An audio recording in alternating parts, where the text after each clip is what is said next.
Next, many people have seen this, but let's get angry again. This happened in Florida, so Josh Moon most affected. Here we have two good saws. One of them reading about how to kill all the Christians who live oh, he's not holding a book. It's actually just like his. I don't know what the fuck that is. It's just like a card or something. So they're just driving around in Florida as you do, and oh gosh darn it, the American highway system. I can't read any of these signs. My dashboard GPS told me that I missed my exit. Shocks. The next exit's in like 20 miles, and I get paid per delivery and not by the mile. So I guess I gotta get off on the next exit. No, we're gonna do a U-turn here in the middle of the highway. Let's see how that goes out. Yeah, just do a nice little U-turn right here. Up. Ah, shit. A family of three, two white children and a mother, completely fucking dead because they crashed into the side of the SUV. Let's check out how the Jeets are feeling about murdering three people, two children. God, I can't believe I missed that exit, he thinks to himself. I sure would love some curry right now.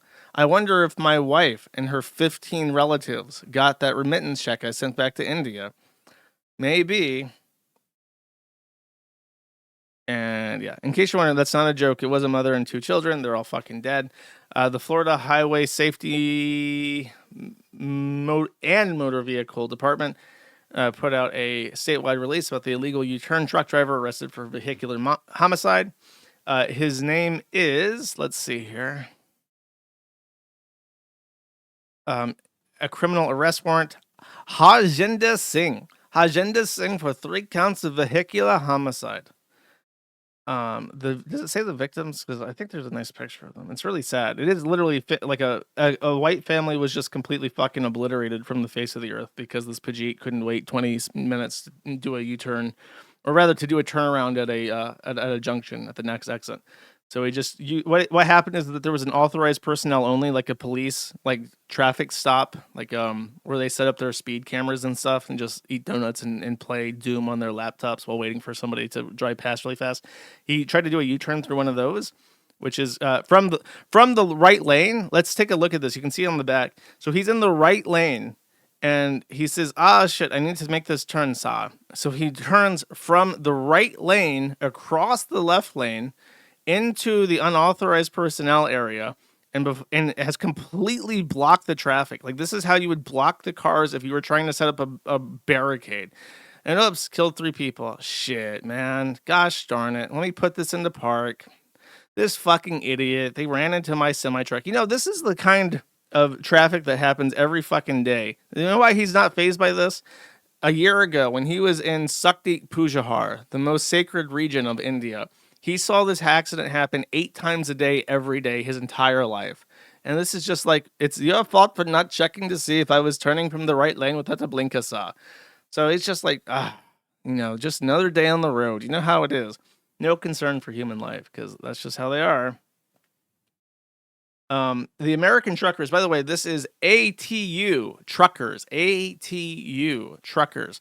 This is an excellent Twitter account. I have been following them for months. They have been signaling the imminent fucking demise of the American logistics system because of H-1B CDL drivers. They have been blowing the horn. I've been retweeting them. I've been trying to promote them, but they've been talking about this for like as long as I've been back on Twitter. And they barely ever get any interactions on any of their fucking tweets, but they've been on it.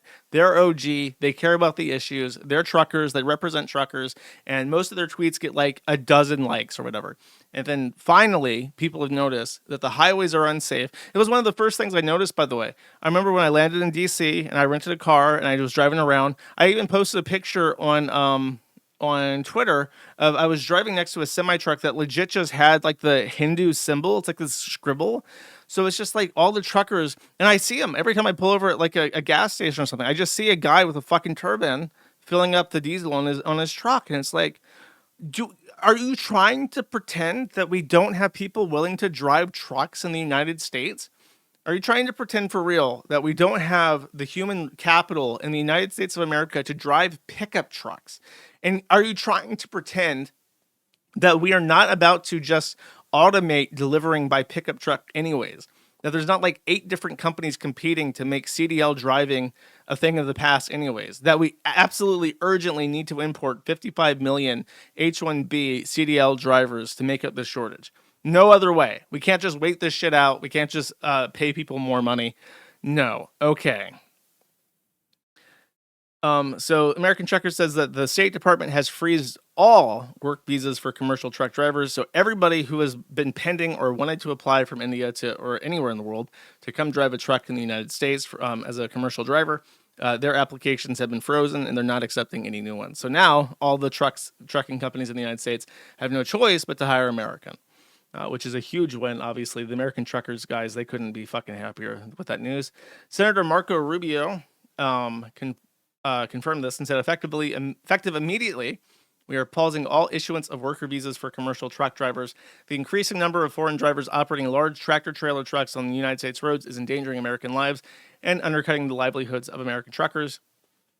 I don't even have a slide for this, but the department, NHTSA, conducted the Department of Transportation, I think NHTSA, they did a test. So if there's ever a commercial driver license crash, the Department of Transportation comes in and conducts a competency survey to find out who's at fault. I guess kind of like how if there's ever an airplane incident or near miss, they do a really rigorous investigation. This is kind of like a mini version of that for the roads when it comes to commercial drivers. So they did it. They conducted a field interview of this guy after the accident. He could recognize 2 of the 12 signs. So he had a competency of 2 of 12 when it comes to identifying American road signs, and he failed the English exam. So he can't fucking read. And if you're a European, you should know that our road signs are not like European signs. If you've ever driven in Europe, you would know that almost all signs in Europe have no text whatsoever because it's a multilingual continent. So drivers driving from Latvia to Spain are going to see many different languages, but they're all going to see the same road signs. The U.S., we're not so creative. We don't have we don't have perfect iconography for all of our signs. Half of our signs are all text. So you'll see a stop sign, but it says only on except for going right. Or you'll see generally in the United States, you can make a turn on a red light if you're going right, but oftentimes they have a sign that says no turn on red. And if you can't read English, you can't read no turn on red, and then you're going to create hazardous driving conditions. If you're driving around the DC metropolitan area, by the way, they have enormous signs, taller than 2 people standing on each other, that span the entire width of a 4-lane highway, that explain very precise rules that only apply during certain days, during certain times of the days, for certain drivers, maybe sometimes carpoolers. And there's no fancy icons for this. You can either read that fucking sign or you're going to be really confused and people are going to be honking at you pretty violently.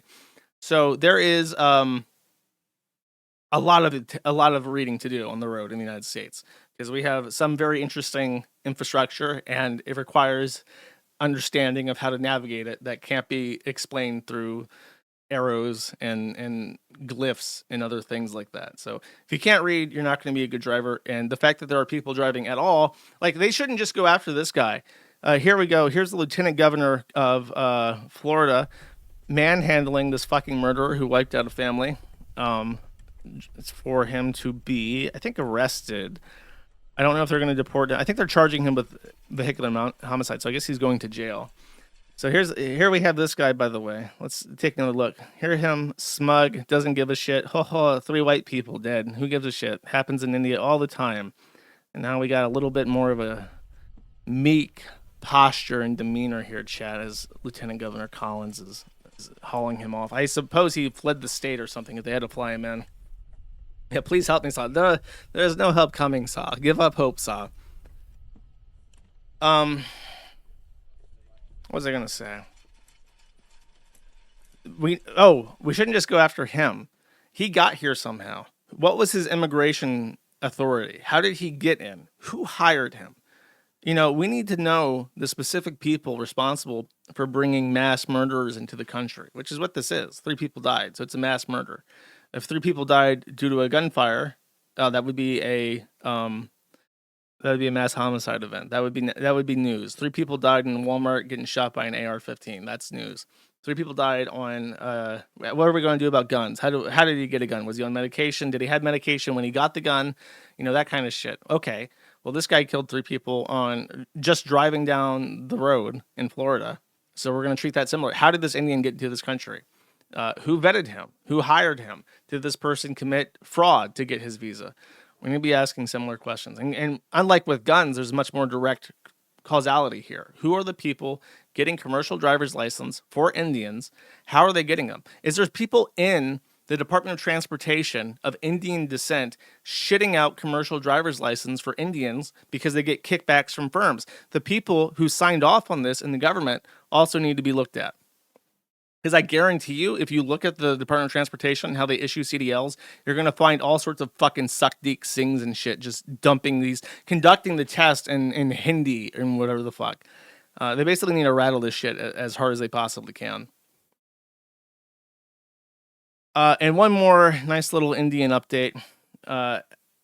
The artist, George Alexopoulos, I believe is his name, made this pretty straightforward political cartoon demonstrating his criticism of mass immigration and CDL drivers.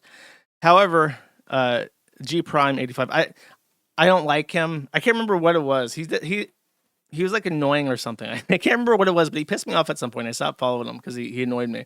But Ian Miles Chong, Malaysian, ugly, disgusting. He took that image and ran it through a image to image AI thing and created a derivative of it that looks a little bit more like realistic.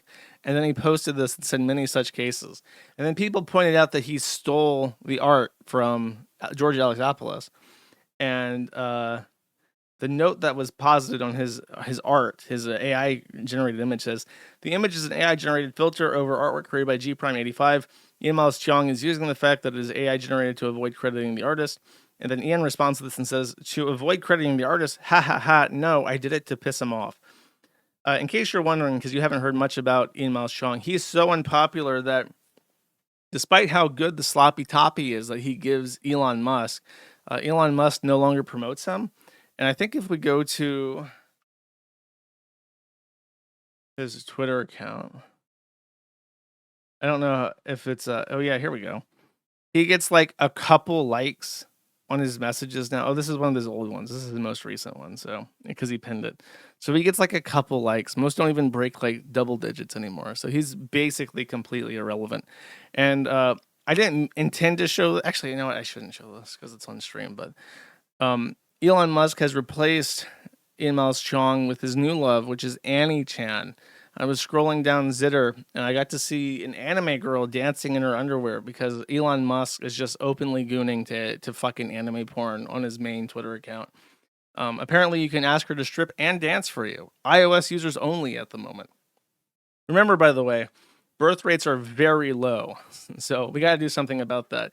By the way, I'm making an AI porn bot for everybody that has a Twitter subscription. We're going to make it tomorrow's, by the way. Yeah, Elon Musk loves it. Unfortunately for Mr. Musk, he's going to have to share Annie Chan with Ethan Ralph. You think that Elon Musk is pure evil? Sir, the elite human capital at XAI have assured me that these are the finest of anime porn robots, and it will have no dire consequences for the human race, sir. We need more elite human capital driving on our streets, sir. The birth rates are so low, sir. That is why we need more anime pornography and Indian migration, sir. Thank you for watching this clip by Colonel J. This is the King of Bold here. Remember to like and subscribe. Juice!